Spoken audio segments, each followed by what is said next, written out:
नमस्कार दोस्तों, जय हिंद, जय भारत।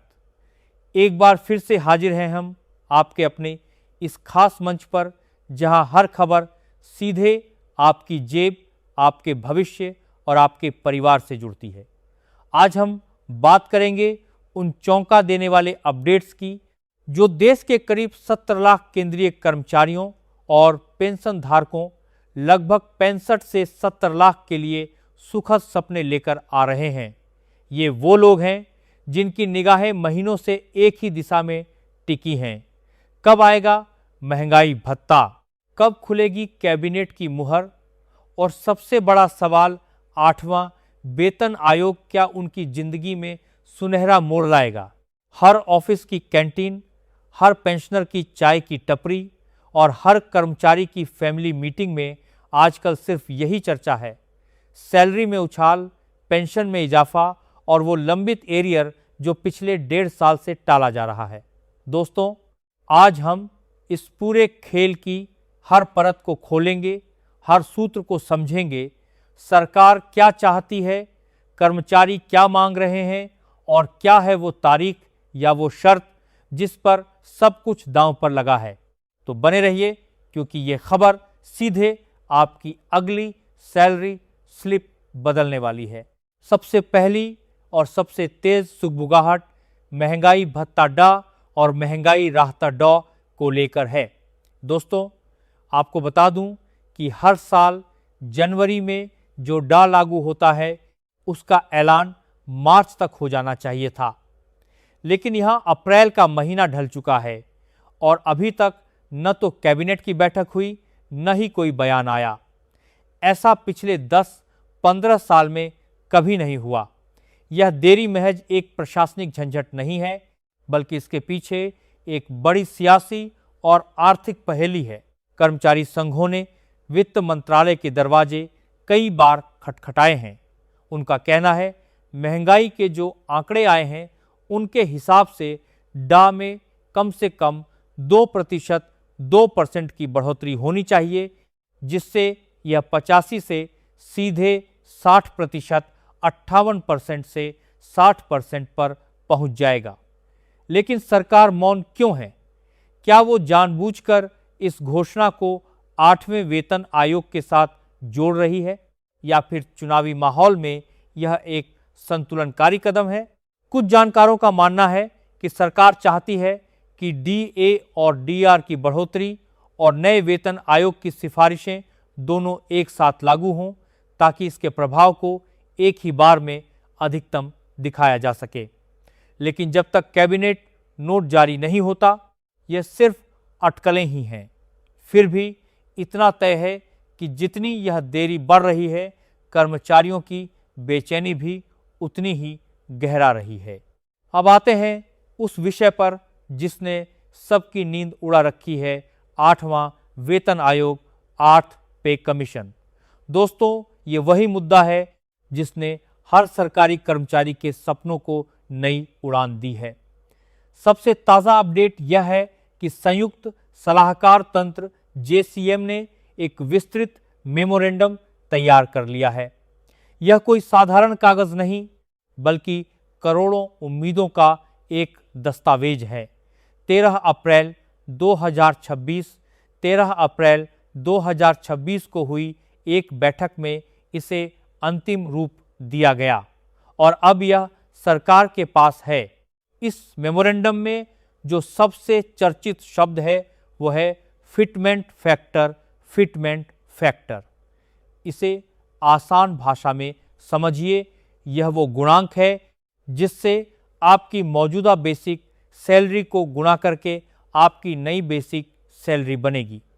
7वें वेतन आयोग में यह फिटमेंट फैक्टर 2.57 था, यानी अगर आपकी पुरानी बेसिक 7 शून्य रुपये थी तो नई 18 शून्य रुपये हो गई थी।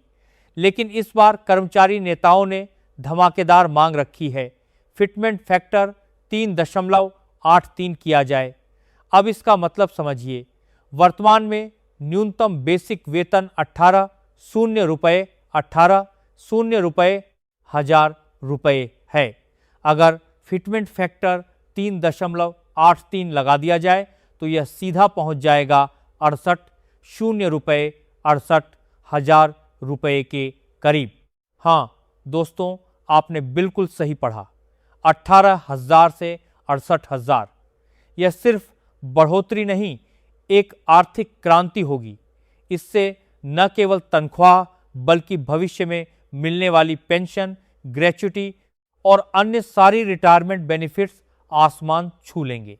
यही वजह है कि हर कर्मचारी इस एक अंक का इंतजार कर रहा है। लेकिन रुकिए, यह तो बस शुरुआत है। इस मेमोरेंडम में और भी कई ऐतिहासिक प्रस्ताव हैं। उदाहरण के लिए सालाना इंक्रीमेंट, एनुअल इंक्रीमेंट। अभी तक हर साल 3% की बढ़ोतरी होती थी, लेकिन बढ़ती महंगाई और जीवन शैली के बदलते खर्चों को देखते हुए कर्मचारियों ने मांग की है कि इसे दोगुना करके 6% कर दिया जाए। सोचिए, अगर किसी की सैलरी 50,000 रुपये है और उसे हर साल 6% की बढ़ोतरी मिले तो सिर्फ 5 सालों में वह सैलरी लगभग 70,000 रुपये को पार कर जाएगी। यानी दीर्घकाल में यह एक विशाल राशि साबित होगी। इसके अलावा फैमिली यूनिट सिस्टम में भी एक बड़ा बदलाव प्रस्तावित किया गया है। अभी तक सरकारी योजनाओं और सुविधाओं के लिए एक परिवार में 3 सदस्यों को एक यूनिट माना जाता था। अब मांग है कि इसे बढ़ाकर 5 सदस्य कर दिया जाए। इसमें पति, पत्नी और बुजुर्ग माता पिता दोनों को शामिल किया जाएगा। क्यों यह जरूरी है? क्योंकि आज के दौर में अधिकतर परिवार संयुक्त परिवार की तर्ज पर रह रहे हैं और माता पिता की देखभाल का पूरा भार कर्मचारी पर ही है। ऐसे में 5 सदस्यों वाली यूनिट कर्मचारी को मिलने वाले लाभों जैसे स्वास्थ्य सुविधाएं, आवास, शिक्षा भत्ते आदि को और अधिक न्याय संगत बनाएगी। एक और बड़ा मुद्दा है पे लेवल मर्जर। आपको याद होगा कि 7वें वेतन आयोग में 1 से लेकर 18 तक अलग अलग पे लेवल बनाए गए थे, लेकिन समय के साथ इन लेवलों के बीच वेतन का अंतर खाई बन गया है। इस असमानता को कम करने के लिए प्रस्ताव है कि कुछ पे लेवलों को आपस में मिला दिया जाए, जैसे लेवल 1 और लेवल 2 को एक कर दिया जाए, ताकि सबसे निचले स्तर के कर्मचारी और उससे थोड़े वरिष्ठ कर्मचारी के बीच वेतन का गैप बहुत ज़्यादा न हो। इससे न सिर्फ वेतन संरचना सरल होगी, बल्कि जूनियर और सीनियर कर्मचारियों के बीच मोटिवेशन का अंतर भी कम होगा। और अब बात करते हैं हाउस रेंट अलाउंस हार की। दोस्तों, यह तो आप खुद देख रहे हैं कि महानगरों में किराए ने सारी सीमाएं तोड़ दी हैं। दिल्ली, मुंबई, बेंगलुरु, चेन्नई, कोलकाता, पुणे, अहमदाबाद, हैदराबाद, हर जगह एक छोटा सा मकान लेना भी मुश्किल हो गया है। ऐसे में कर्मचारियों की मांग है कि हर्रा को बढ़ाया जाए। प्रस्ताव के अनुसार XX श्रेणी के शहरों, महानगरों के लिए हर्रा 40% किया जाए। YY श्रेणी के शहरों के लिए 35% और ZJ श्रेणी के शहरों के लिए 30% किया जाए। अगर यह प्रस्ताव पास होता है तो महानगरों में रहने वाले कर्मचारियों की सैलरी का बड़ा हिस्सा किराए में जलने से बच जाएगा और वे अन्य जरूरतों पर खर्च कर पाएंगे। अब बात करते हैं सबसे संवेदनशील और अनसुनी मांगों की, जो पेंशनर्स से जुड़ी हैं। दोस्तों, केंद्रीय कर्मचारियों की तो चर्चा होती है, लेकिन जो सेवानिवृत्त हो चुके हैं उनकी पीड़ा अक्सर छिप जाती है। इस बार पेंशनर एसोसिएशनों ने पूरी ताकत झोंक दी है। उनकी पहली और सबसे जोरदार मांग है पेंशन को पूरी तरह से टैक्स फ्री किया जाए। उनका तर्क बेहद साफ है। जब सांसद और विधायक जैसे जनप्रतिनिधि अपनी जीवन भर की पेंशन पर 1 रुपया भी टैक्स नहीं देते, तो आखिर एक साधारण केंद्रीय कर्मचारी जिसने 3-4 दशक देश की सेवा में गुजार दिए, उसकी पेंशन पर टैक्स क्यों? यह मांग तार्किक और जोरदार दोनों है। प्रस्ताव में कहा गया है कि पेंशन को आयकर के दायरे से पूरी तरह बाहर कर दिया जाए। दूसरी बड़ी मांग है अतिरिक्त पेंशन, एडिशनल पेंशन की उम्र सीमा घटाई जाए। वर्तमान में यह सुविधा 80 साल के बाद शुरू होती है, यानी 80 के बाद हर 5 साल पर पेंशन में कुछ प्रतिशत की बढ़ोतरी होती है। लेकिन पेंशनरों का कहना है कि भारत में औसत जीवन प्रत्याशा, एवरेज लाइफ एक्सपेक्टेंसी 72-73 साल ही है। ऐसे में अधिकतर पेंशनर 80 साल तक जीवित ही नहीं रह पाते, या यदि रहते हैं तो बीमारियों और बुढ़ापे के कारण उनका खर्च कई गुना बढ़ जाता है। इसलिए मांग है कि अतिरिक्त पेंशन की पात्रता की उम्र घटाकर 65 वर्ष 65 साल कर दी जाए। इससे पेंशनरों को उस समय राहत मिलेगी जब उन्हें इसकी सबसे ज़्यादा ज़रूरत होती है। तीसरी मांग चौंकाने वाली है। पेंशन को अंतिम वेतन के 50% से बढ़ाकर 67% किया जाए। वर्तमान में एक केंद्रीय कर्मचारी को रिटायरमेंट के बाद अपने अंतिम मूल वेतन का लगभग आधा हिस्सा पेंशन के रूप में मिलता है, लेकिन बढ़ती महंगाई और चिकित्सा लागत ने इस राशि को न के बराबर कर दिया है। पेंशनरों का कहना है कि सरकारी कर्मचारी जीवन भर नियमों का पालन करता है, सेवा देता है, तो बुढ़ापे में उसे सम्मानपूर्वक जीने का हक है। 67% पेंशन उसे वह हक दिला सकती है। इतना ही नहीं, पेंशनरों ने महंगाई राहत द्रव के फार्मूले में बदलाव की भी मांग की है। उनका कहना है कि अभी जो तरीका है उसमें अक्सर डॉक्टर वास्तविक महंगाई से थोड़ा कम ही तय किया जाता है।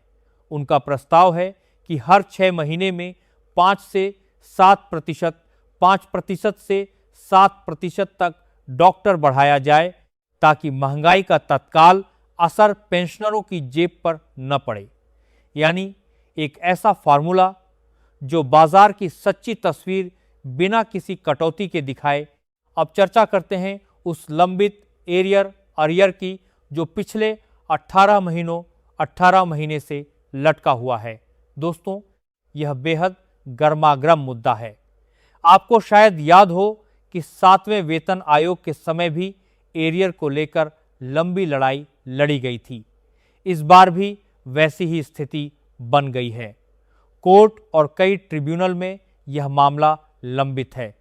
सरकार को अब 30 अप्रैल तक साफ जवाब देना है कि यदि 18 महीने का एरियर, जिस पर 8% 8 ब्याज भी जुड़ेगा, दिया जाता है, तो सरकारी खजाने पर कितना अतिरिक्त भार पड़ेगा। यानी सरकार अब सख्त गणित में जुटी है।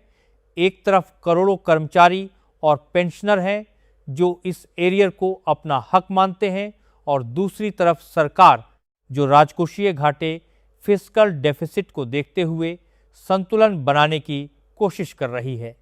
30 अप्रैल के बाद ही साफ होगा कि सरकार किस ओर इशारा कर रही है। अगर यह एरियर ब्याज सहित मिलता है तो ये हर कर्मचारी और पेंशनर के लिए दिवाली से भी बड़ी सौगात होगी। दोस्तों, अब इस सबसे एक बड़ा सवाल उठता है, क्या सरकार इन सब मांगों को पूरा कर पाएगी? और यहाँ हमें सरकार की चुप्पी की असली वजह समझनी होगी। सरकार के पास 3 विकल्प हैं। पहला, वह जनवरी 2026 से लागूडा की घोषणा तुरंत कर दे, जो लगभग तय है लेकिन अटकलों के बीच। दूसरा, वह 8वें वेतन आयोग की पूरी रिपोर्ट आने तक सब कुछ टाल दे, जिससे कर्मचारियों में रोष हो सकता है। और तीसरा और सबसे स्मार्ट विकल्प, वह बढ़ोतरी और 8वें वेतन आयोग की कुछ तात्कालिक सिफारिशों जैसे न्यूनतम पेंशन या हरा को एक साथ पैकेज के रूप में पेश करे। यही वो रणनीति है जिस पर सरकार शायद काम कर रही है। अगर ऐसा होता है तो यह एक बम की तरह होगा, एक ही झटके में डा भी बढ़ेगा, फिटमेंट फैक्टर भी और पेंशनरों को भी राहत मिलेगी। लेकिन इंतज़ार की घड़ी और बढ़ गई है, क्योंकि अप्रैल खत्म होने को है और अभी तक कोई ठोस घोषणा नहीं। हालांकि सरकारी सूत्रों के अनुसार मई के पहले पखवाड़े में एक बड़ी कैबिनेट बैठक हो सकती है। उसी बैठक में डीए की बढ़ोतरी और 8वें वेतन आयोग की रूपरेखा पर मुहर लग सकती है। कर्मचारी संघों ने भी चेतावनी दी है कि अगर मई के अंत तक कोई सकारात्मक संकेत नहीं मिलता है तो वे आंदोलन की राह अपनाएंगे। तो दोस्तों, क्या आप तैयार हैं? तैयार हैं उस दिन के लिए जब आपकी सैलरी स्लिप पर 68 शून्य रुपए की बेसिक दिखे